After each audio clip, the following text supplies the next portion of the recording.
నమస్కారం ADB news కు స్వాగతం. ముందుగా హెడ్లైన్స్. లక్కీ డ్రా ద్వారా రెన్యువల్ కాని బార్ల కేటాయింపు కలెక్టర్ సమక్షంలో సాగిన ప్రక్రియ పూర్తి పారదర్శకంగా నిర్వహించినట్లు పాలనాధికారి వెల్లడి.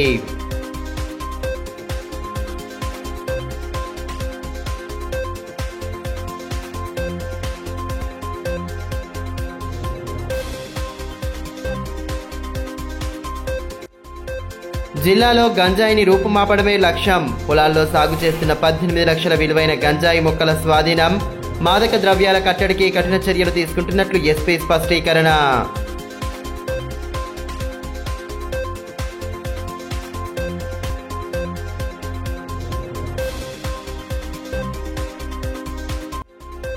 విద్యుత్ పనులు చేస్తూ జీపీ కార్మికుడి మృతి. డిపిఓ కార్యాలయం ఎదుట మృతదేహంతో కార్మిక సంఘాల ధర్నా. మల్టీపర్పస్ విధానాన్ని రద్దు చేయాలని నేతల డిమాండ్.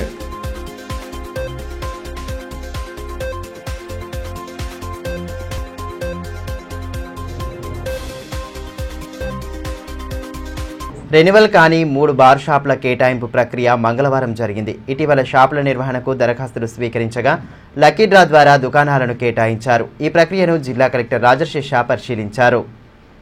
గతంలో రెన్యువల్ కాని 3 బార్ షాపుల కోసం ప్రభుత్వ ఆదేశాల మేరకు కేటాయింపు ప్రక్రియను పారదర్శకంగా నిర్వహించామని కలెక్టర్ రాజశేష అన్నారు. జిల్లా కేంద్రంలో రెన్యువల్ చేసుకొని 3 షాపులకు గాను గతంలో దరఖాస్తులు స్వీకరించారు. మొత్తం 61 మంది దరఖాస్తులు చేసుకోగా మంగళవారం మూతబడిన బార్ల స్థానంలో బార్ల ఏర్పాటుకు అభ్యర్థుల ఎంపిక ప్రక్రియ లక్కీ డ్రా ద్వారా నిర్వహించారు. అభ్యర్థుల సమక్షంలోనే టోకెన్లను పరిశీలించి లక్కీ డ్రా తీసి ఎంపికైన వారికి పత్రాలను అందించారు. ఈ కార్యక్రమంలో ఎక్సైజ్ అధికారిని హిమశ్రీ, ఎస్ఐ సిబ్బంది పాల్గొన్నారు.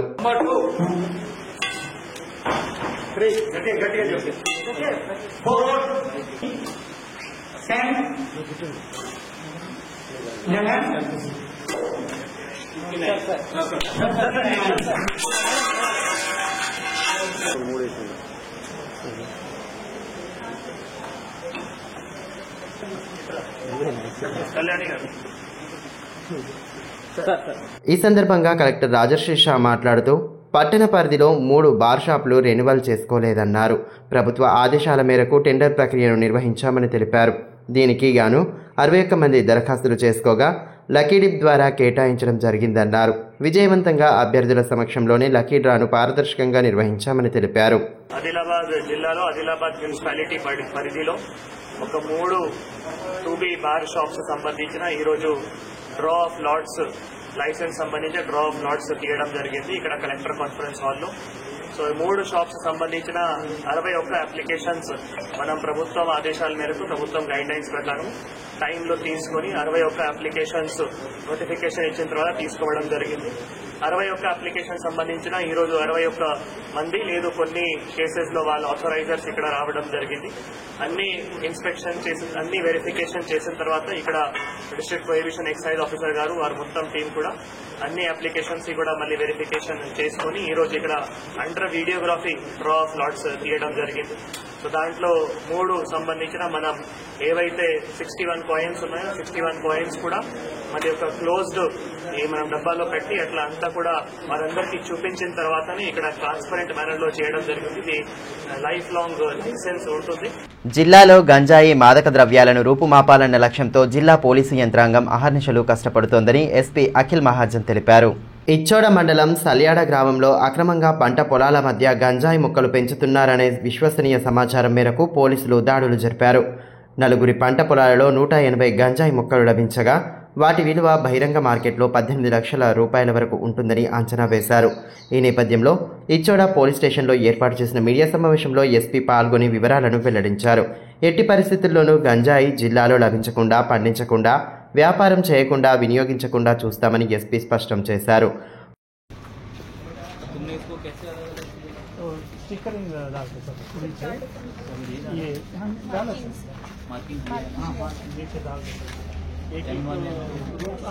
పొలాల్లో గంజాయిని పండించిన వ్యవహారంలో 4గురిపై కేసులు నమోదు చేసినట్లు పేర్కొన్నారు. ఒక్కొక్క గంజాయి మొక్క బహిరంగ మార్కెట్లో 10,000 రూపాయల వరకు ఉంటుందని, 180 మొక్కల విలువ 18 లక్షల వరకు ఉంటుందని తెలిపారు. జిల్లాలో గంజాయి సరఫరాదారులను వర్తకదారులను వినియోగదారులను కనుగొనడంలో ప్రత్యేక బృందాలను ఏర్పాటు చేయడం జరిగిందని తెలిపారు. గంజాయి గురించి ఎటువంటి సమాచారం ఉన్నా మెసేజ్ యువర్ ఎస్పీ నంబర్ 8712659973కు సమాచారాన్ని అందించవచ్చని, సమాచారం అందించిన వారి వివరాలు గోప్యంగా ఉంచబడతాయని అన్నారు. ఏఎస్పీ టీం అక్కడ పోయి అక్కడ 4 ఫీల్డ్స్ మనం చెక్ చేయడం జరిగింది. దానిలో వారు దున్నా ఫామ్లో ఆ గాంజా పెట్టుకున్నారు. 4 ఫార్మర్స్ వాళ్ళపై కేసు కూడా రిజిస్టర్ చేయడం జరిగింది. వాళ్ళ పేరు చాకటి సోనేరావు, దుర్వా లవకుష్, అరక జంగుబాబు అండ్ దుర్వా అరుణ్. వీళ్ళ 4 వీళ్ళ సొంత ల్యాండ్ 6 పట్టా కూడా అయింది. దానిలో వీళ్ళు ఇది గాంజా వీళ్ళు పత్తి చేనులో అండ్ జొన్న చేనులో పెట్టుకోవడం జరిగింది. దాదాపు 8 ఫీట్స్ ప్లాంట్స్ ఉన్నాయి. టోటల్ 181 పెద్ద పెద్ద గాంజా ప్లాంట్స్ మనం సీజ్ చేయడం జరిగింది. దాని విలువ 18 lakhs ఉంది. వీళ్ళంటే రెగ్యులర్గా కన్ఫెషన్లో కూడా రెగ్యులర్ ఇంతకు ముందు కూడా 2-3 సార్లు ఇట్లా చేసి బయట వాళ్ళకి అమ్మడం జరిగింది, ఒప్పుకుంటున్నారు. ఇప్పుడు ఇది వీళ్ళపైన కేసు చేసిన వల్ల మనం 6 పట్టా కూడా సీజ్ చేసాం, పాస్బుక్స్ సీజ్ చేసాం. అది కలెక్టర్కి ఇప్పుడు రాస్తాము. దట్ వీళ్ళకి గవర్నమెంట్ నుండి ఏమేమి రైతులు లేకపోతే ఏమైనా ఫ్రీ ఎలక్ట్రిసిటీ, ఏమేమి ఫీల్డ్కి అగ్రికల్చర్ ఫీల్డ్కి ఏమేమి బెనిఫిట్స్ వస్తుంది అది ఆపమని కలెక్టర్కి కూడా రాస్తాము. సో దట్ ఆ గాంజా ఎవరైనా పండిస్తున్నారు వాళ్ళపైన కూడా కొంచెం భయం ఉంటుంది అండ్ వాళ్ళకు కూడా ఇది బంద్ చేస్తారు. ఎందుకంటే గాంజా పండించాలి, ఇది పండకపోతే బయట దొరకడం కష్టమవుతుంది. మన ఏమేంటి అంటే మన ఆదిలాబాద్ జిల్లా లేకపోతే తెలంగాణకి కొంచెం డ్రగ్ ఫ్రీ చేయాలి. మన ఆనరబుల్ సీఎం సార్ కూడా దీనిపైన చాలా స్ట్రిక్ట్ ఉన్నారు. దట్ గాంజా ఫ్రీ, మనం డ్రగ్ ఫ్రీ తెలంగాణ క్రియేట్ చేయాలి. ఇంకా ఇది కాకుండా కూడా ఆదిలాబాద్లో కూడా కొంతమంది ఉన్నారు వాళ్ళు పండిస్తున్నారు. అది కూడా ఇన్ఫర్మేషన్ మనం గ్యాదర్ చేపిస్తున్నాము. మీ అందరితో అదే మనవి దట్ మీరు ఇది అన్ని ఏమైనా పరిస్థితి ఇట్లా పండించుకోవడం ఏమైనా నడుస్తున్నాయి మీరు ఇది బంద్ చేయండి. ఎందుకంటే మన నిఘా ఉంటుంది. మళ్ళీ రేట్స్ మనం కంటిన్యూస్గా పెడతాం. మీ అనవసరంగా ఇది గవర్నమెంట్ నుండి వచ్చిన అన్ని బెనిఫిట్స్ కూడా ఆగిపోతుంది దానివల్ల. విద్యుత్ స్తంభంపై నుండి కింద పడి మృతి చెందిన కార్మికుడి కుటుంబానికి న్యాయం చేయాలని సిఐటియు నేతలు డిమాండ్ చేశారు. కార్మికుడి మృతదేహంతో జిల్లా పంచాయతీ కార్యాలయం ఎదుట ఆందోళనకు దిగారు. పోలీసులు ఆందోళనకారులను అరెస్టు చేయడం స్వల్ప ఉద్రిక్తతకు దారితీసింది. విద్యుత్ స్తంభం ఎక్కే ప్రమాదవశాత్తు కింద పడి చనిపోయిన కార్మికుడి మృతదేహంతో జిల్లా పంచాయతీ కార్యాలయంలో ఆందోళనకు దిగడం కలకలం రేపింది. తాంసీ మండలం ఈదుళ్ల సావర్గాంకి చెందిన పంచాయతీ కార్మికుడు ప్రభాకర్ వీధి దీపాలు బిగించే క్రమంలో నిచ్చెన కింద పడి తీవ్ర గాయాలు కాగా ఆసుపత్రిలో చికిత్స పొందుతూ మృతి చెందాడు. రిమ్స్ ఆసుపత్రి మార్చురీకి తరలించే క్రమంలో సిఐటియు నాయకులు మృతదేహంతో జిల్లా పంచాయతీ కార్యాలయం ఎదుట బైఠాయించారు. కార్మికుడి కుటుంబానికి న్యాయం చేయాలని డిమాండ్ చేస్తూ ధర్నా నిర్వహించారు. ఆందోళనకారులను పోలీసులు అరెస్టు చేయడం స్వల్ప ఉద్రిక్తతకు దారితీసింది. మృతదేహాన్ని కుటుంబీకులు రిమ్స్ ఆసుపత్రికి తరలించడంతో వివాదం సద్దుమణిగింది. ఇదిలా ఉంటే మృతుడి భార్య కృష్ణవేణి తండ్రి 2 రోజుల కిందట చనిపోగా ఆసుపత్రిలో భర్తతో ఉండే చివరి చూపుకు నోచుకోలేదు. ప్రస్తుతం భర్త కూడా చనిపోవడంతో ఆమెను ఓదార్చడం ఎవరితరం కాలేదు. 50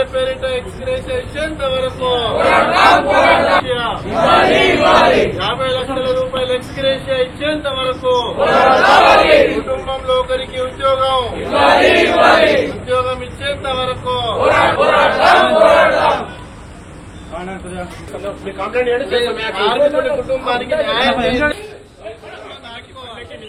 కుటుంబానికి గ్రామ పంచాయతీ కార్మికుని కుటుంబాన్ని ఆదుకోవాలి. ప్రభుత్వ విధానాల వల్ల గ్రామ పంచాయతీ ప్రభుత్వం తీసుకొచ్చిన మల్టీపర్పస్ వర్కర్ విధానం వల్లనే కార్మికులు విద్యుత్ దీపాలు బిగించే పనిలో ఉండగా చనిపోయారని సిఐటియు జిల్లా కార్యదర్శి అన్నముల కిరణ్ వాపోయారు. సదరు కుటుంబాన్ని ఆదుకోవాలని డిమాండ్ చేశారు. బాధిత కుటుంబానికి న్యాయం జరిగేంత వరకు పోరాడతామని స్పష్టం చేశారు. ఈరోజు ఏదైతే ప్రభుత్వం చేసిన నిర్వాహకం వల్ల జియో నంబర్ 51ని తీసుకొచ్చి గ్రామ పంచాయతీ కార్మికులందరినీ మల్టీపర్పస్ పేరుతో వెట్టి చాకిరీ చేయించుకునేదాని మార్పుల వల్ల ఈరోజు కరెంటు స్తంభం ఎక్కి విద్యుతాఘాతానికి గురై చనిపోయిన పరిస్థితి ఉన్నది. ఆ కార్మికునికి ఒక భార్య 2 పిల్లలు ఉన్న పరిస్థితి ఉన్నది. ఈరోజు ఆ కుటుంబం అతనిపైనే ఆధారపడి జీవిస్తున్న పరిస్థితి ఉన్నది. కాబట్టి అతని కుటుంబాన్ని జిల్లా కలెక్టర్ గారు, డిపిఓ గారు, అదేవిధంగా జిల్లా ప్రభుత్వం ఆదుకోవాలని చెప్పేసి మేము కోరుతా ఉన్నాం. ఆ గ్రామ పంచాయతీ కార్మికుడు దళితుడు 3 ఎకరాల భూమిని కూడా ప్రభుత్వం వారి కుటుంబానికి ఇవ్వాలని మేము కోరుతా ఉన్నాం. ఈ జీవో నంబర్ 51ని తీసుకొచ్చిన తర్వాత అనేక మంది గ్రామ పంచాయతీ కార్మికులు విధి నిర్వహణలో ప్రాణాలు కోల్పోతున్న పరిస్థితి ఉన్నది. వారికి రాని పనులను కూడా వారితోటి చేయించుకుంటూ ఈరోజు ప్రభుత్వం వారి సావులకు కారణమవుతున్నది. కాబట్టి మేము కోరుతున్నది ఒక్కటే, ఈ జీవో నంబర్ 51ని సవరించాలి, మల్టీపర్పస్ విధానాన్ని రద్దు చేయాలి.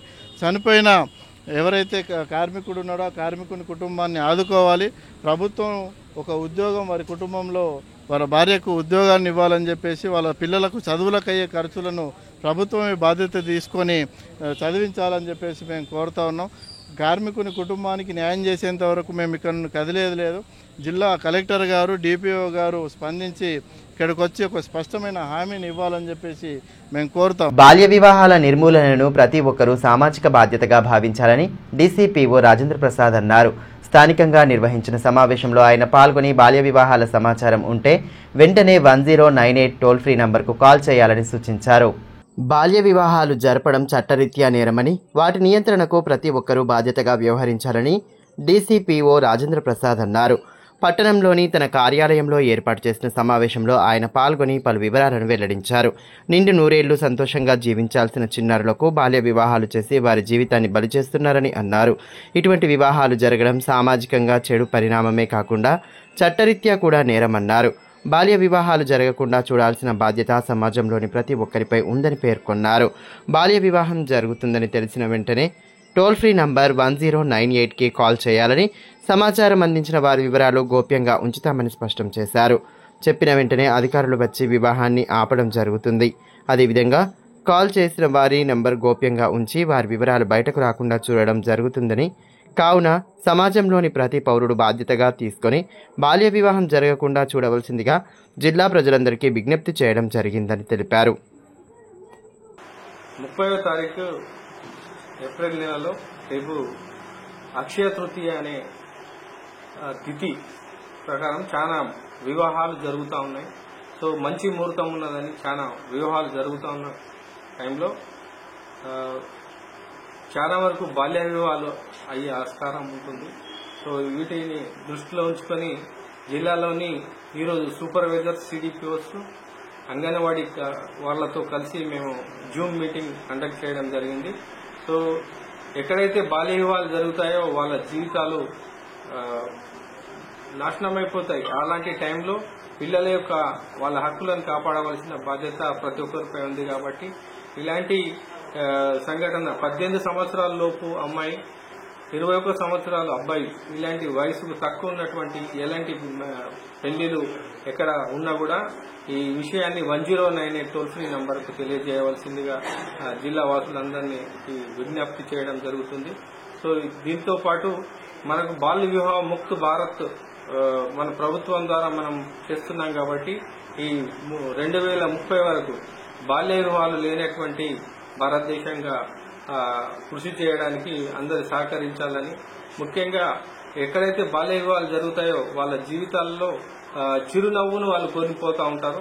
సో వాళ్ళందరి పిల్లల యొక్క భవిష్యత్తు 100 సంవత్సరం బతకవలసినటువంటి ఆ పిల్లలు మరి 18 సంవత్సరాల లోపే బాల్య వివాహం చేసుకుని ఒక బాధ్యత ఆమె వహించడం అనేది జరుగుతూ ఉంది. సో అలాంటి కాకుండా అందరు కలిసి ఈ విషయంలో సంకల్పం తీసుకొని సాత్నాల మండలంలోని మేడిగూడ ఆర్ గ్రామంలో భూభారతి చట్టంపై అవగాహన కార్యక్రమాన్ని చేపట్టారు. కార్యక్రమం ముఖ్య అతిథిగా కలెక్టర్ రాజశేష హాజరై చట్టం విధి విధానాలపై అవగాహన కల్పించారు. ఈ సందర్భంగా జిల్లా కలెక్టర్ మాట్లాడుతూ ధరణి స్థానంలో భూభారతి అమల్లోకి వచ్చిందన్నారు. చట్టం గురించి రైతులకు విస్తృతంగా అవగాహన కల్పిస్తున్నట్లు పేర్కొన్నారు. ఈ కార్యక్రమంలో DCCB chairman Addi Bhojareddy, MRO Shyamarao, MPDO Raju, Boraj MRO Rathod Rajeshwari తదితరులు పాల్గొన్నారు.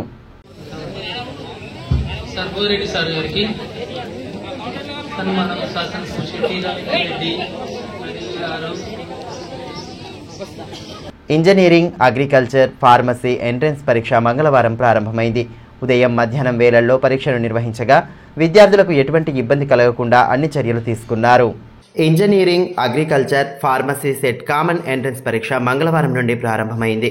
ఉదయం, మధ్యాహ్నం 2 సెషన్లలో పరీక్ష జరిగింది. తొలి రోజు అగ్రికల్చర్ విభాగానికి గాను పరీక్ష జరిగింది. జిల్లా కేంద్రంలోని నలంద కళాశాలలో పరీక్ష కొనసాగగా అభ్యర్థులను క్షుణ్ణంగా పరిశీలించిన అనంతరం లోనికి అనుమతించారు. అభ్యర్థుల రిజిస్ట్రేషన్, హాల్ టికెట్ నంబర్, పుట్టిన తేదీ తదితర వాటిని తనిఖీ చేశారు. నిమిషం ఆలస్యం నిబంధన కారణంగా అభ్యర్థులు గంట ముందుగానే కేంద్రానికి చేరుకున్నారు. సమయం కంటే ముందుగానే లోనికి అభ్యర్థులను పంపించారు. కాగా ఉదయం పరీక్షకు 100 మందికి గాను 97 మంది హాజరయ్యారని, మధ్యాహ్నం పరీక్షకు 100 మందికి గాను 100 మంది హాజరైనట్టు పరీక్షల చీఫ్ సూపరింటెండెంట్ పున్నారావు తెలిపారు.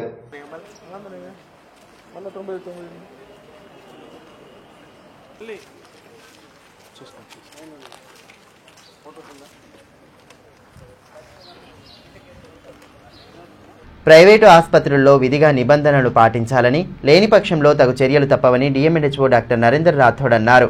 పట్టణంలోని పలు ప్రైవేటు ఆసుపత్రులను మంగళవారం ఆయన సందర్శించి నిర్వాహకులకు విస్తృత సూచనలు చేశారు. నిబంధనలకు విరుద్ధంగా వ్యవహరించే ఆసుపత్రులపై చర్యలు తప్పవని డిఎంఎన్హెచ్ఓ డాక్టర్ నరేందర్ రాథోడ్ స్పష్టం చేశారు. మంగళవారం పట్టణంలోని పలు ప్రైవేటు ఆసుపత్రులను ఆయన సందర్శించారు. పోలీసు, సఖీ, ఎన్జిఓ, రిమ్స్ ఆసుపత్రితో ఏర్పాటైన బృందంతో ఆసుపత్రుల్లో వసతులు, వైద్యుల వివరాలు, లింగ నిర్ధారణ, ధరలు, ఫైర్ సేఫ్టీ, రిజిస్ట్రేషన్ తదితర అంశాలను పరిశీలించారు.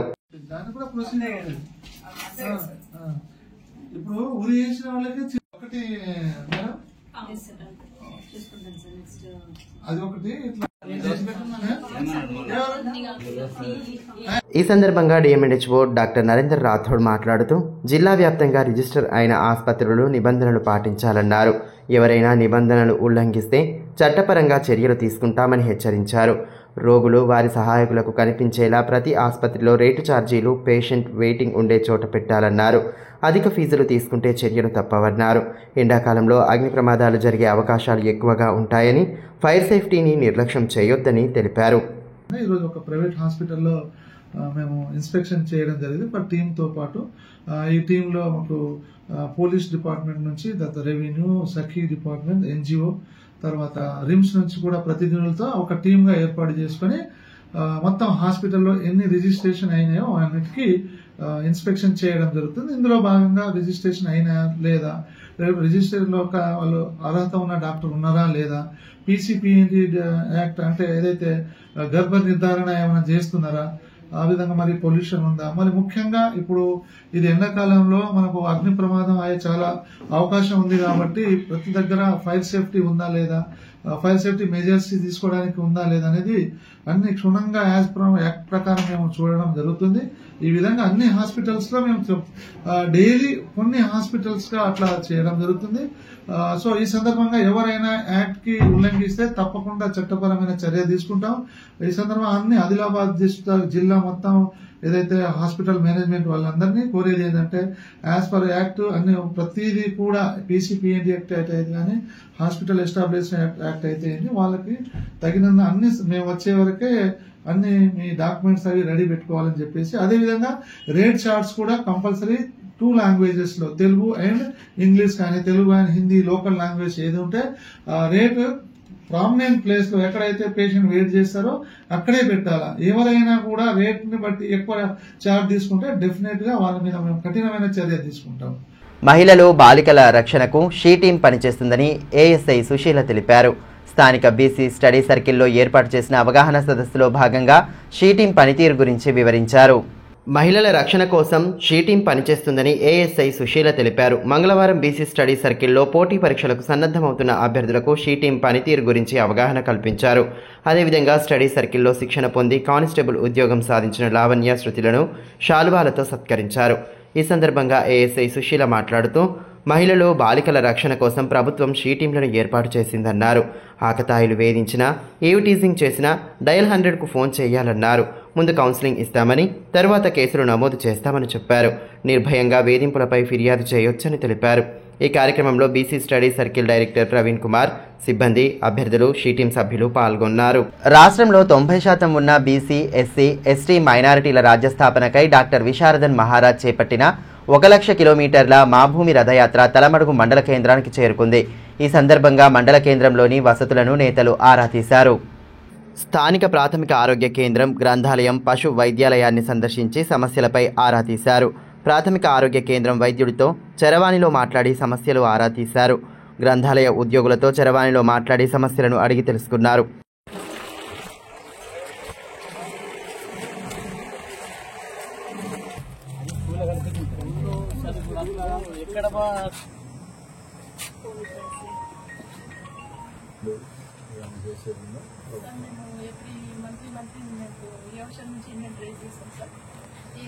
ఈ సందర్భంగా డాక్టర్ విశారదన్ మహారాజ్ మాట్లాడుతూ ప్రతిరోజు వందల సంఖ్యలో రోగులు వచ్చే ప్రాథమిక ఆరోగ్య కేంద్రంలో తాగునీరు వసతి లేదన్నారు. నూతన భవనం నిర్మించిన ప్రారంభానికి నోచుకోలేదన్నారు. సాధారణ ప్రజలకు సేవలు అందించే ప్రభుత్వ సంస్థల్లో నిర్లక్ష్య ధోరణి సరికాదని పేర్కొన్నారు. కార్యక్రమంలో డీఎస్పీ జిల్లా అధ్యక్షులు అగ్గిమల్ల గణేష్, మండల అధ్యక్షులు నవీన్, బీసీ సంఘం మండల అధ్యక్షులు రవికాంత్ యాదవ్, అగ్గిమల్ల గంగన్న, శివ, అరవింద్ తదితరులు పాల్గొన్నారు. ఎస్సీ జేఏసీ తరఫున 1,00,000 కిలోమీటర్ల మా భూమి రథయాత్రలో భాగంగా తలమడుగులో ఈరోజు పర్యటిస్తున్నాం. అన్ని గవర్నమెంట్ ఇన్స్టిట్యూషన్స్, ప్రభుత్వ కార్యాలయాలు, వాటి పనితీరు, ప్రభుత్వ కార్యాలయాలకి ఇంకా ప్రభుత్వం నుంచి ఏం కావాలి, ప్రజలకి మెరుగైన సేవలు అందించడానికి ఏం జరగాలనే దాని మీద ముందుగా హాస్పిటల్కి పోయినాం. ఘోరాతి ఘోరంగా ఉంది హాస్పిటల్ పరిస్థితి. హాస్పిటల్కి ప్రధానమైన నీళ్లు లేవు. ఒక హాస్పిటల్ నీళ్లు లేకుండా దవాఖానా నడుస్తుందా? హాస్పిటల్లో నీళ్లే లేకపోతే అసలు హాస్పిటల్ నడుస్తుందా? ఎక్కడైనా మినిమం వాటర్ లేదు, శానిటేషన్ లేదు, డాక్టర్ అందుబాటులో లేరు.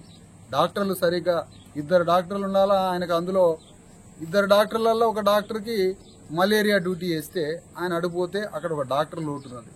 అసలు వాస్తవానికి ఆ హాస్పిటల్ని ఒక 30 బెడ్ల హాస్పిటల్గా అప్గ్రేడ్ చేయాలి. ఆ హాస్పిటల్లో ఒక గైనకాలజీ, ఒక చిల్డ్రన్ స్పెషలిస్టు, ఒక ఎండి డాక్టర్ ఉండాల్సిన హాస్పిటల్ ఉన్న 2 డాక్టర్లలో ఒక డాక్టర్ని మరి మళ్ళీ మలేరియాకి పంపిస్తే ఆ ఉన్న ఒక డాక్టరే అందులో కొట్టుకుంటాడు. వాటర్ లేదు. కొత్త హాస్పిటల్ రేపు మాపు వస్తుందని అంటే అది ఏళ్ల తరబడి అది అంతే ఉంది. హాస్పిటల్ లేదు. ఇక లైబ్రరీ కాడికి వస్తే లైబ్రరీ దగ్గరికి వస్తే ఆ మనిషే రాలే డ్యూటీకి. లైబ్రరీ ఓపెన్ చేసేది లేదు. లైబ్రరీ మనిషే ఎక్కడ ఉంటారో తెలియదు. లైబ్రరీ పరిస్థితి అది. మరి అక్కడి నుంచి గొడ్ల పశు ఆసుపత్రి, అదే వెటనరీ హాస్పిటల్కి వస్తే అది ఓపెన్ కూడా లేదు. మార్నింగ్ ఏదో వచ్చిపోయారట. ఇప్పుడు ఇవాళ రెవెన్యూ వీళ్ళంతానేమో ఏదో భూభారతి మీటింగ్ అని పోయారు. ఇప్పుడు మళ్ళీ వచ్చి మిగతా కార్యాలయాలు చూస్తాం. ఏది ఏమైనప్పటికీ ప్రభుత్వం ఉద్యోగులు, ప్రభుత్వ కార్యాలయాలు వాళ్ళ నిర్లక్ష్యం కొంత ఉంది.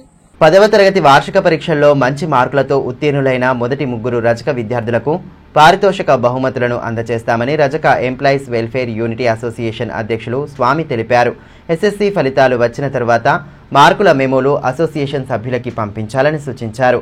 భవిష్యత్తులో రజక విద్యార్థులకు చదువు పట్ల అవగాహన, కోర్సుల పట్ల వివరాలు అందజేస్తామని పేర్కొన్నారు. స్థానికంగా ఏర్పాటు చేసిన మీడియా సమావేశంలో పలు వివరాలను తెలియజేశారు. 2024-25 విద్యా సంవత్సరానికి సంబంధించిన 10వ తరగతి విద్యార్థులకు రజక employees welfare unity association Telangana ఆధ్వర్యంలో వారికి పారితోషిక బహుమానాలు ఇవ్వడం జరుగుతుంది. అత్యధిక మార్కులు పొందినటువంటి 10వ తరగతి విద్యార్థులకు రజక విద్యార్థులకు మీరు అతి తొందరలోనే రిజల్ట్ రాగానే మీ మార్కులను రజక ఉద్యోగ బాధ్యులకు సమర్పించి అందులో మేము మెరిట్ లిస్టు తయారు చేసిన తర్వాత అందులో నుండి 3 సెలెక్ట్ చేసిన వారికి మొదటి బహుమతిగా 11,101 రూపాయి, రెండవ బహుమతిగా 5,101 రూపాయి, మూడవ బహుమతిగా 2,101 రూపాయి పారితోషికంగా ప్రదానం చేయబడుతుంది. ఎస్ఎస్సి ఫలితాలు వచ్చిన తర్వాత మీ యొక్క మార్కులు మెమోలను రేవుయట్ బాధ్యులకు అందించి మీరు మీ పేర్లను నమోదు చేసుకోవాల్సిందిగా కోరుతున్నాను. వార్తలు ముగించే ముందు హెడ్లైన్స్ మరోసారి. లక్కీ డ్రా ద్వారా రెన్యువల్ కాని బార్ల కేటాయింపు కలెక్టర్ సమక్షంలో సాగిన ప్రక్రియ పూర్తి పారదర్శకంగా నిర్వహించినట్లు పాలనాధికారి వెల్లడి.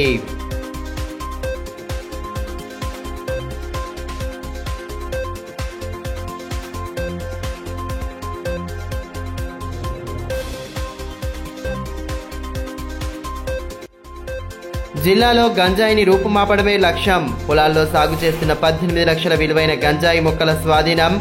మాదక ద్రవ్యాల కట్టడికి కఠిన చర్యలు తీసుకుంటున్నట్లు ఎస్పీ స్పష్టీకరణ.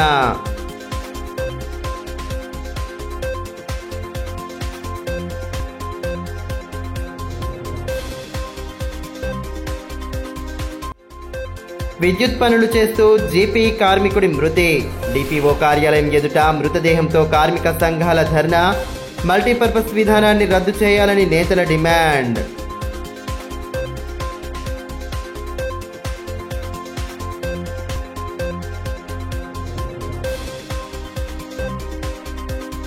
ఈ వార్తలు ఇంతటితో సమాప్తం. తిరిగి ప్రసారమయ్యే మరో బులెటిన్లో మళ్ళీ కలుసుకుందాం. అంతవరకు సెలవు. నమస్కారం.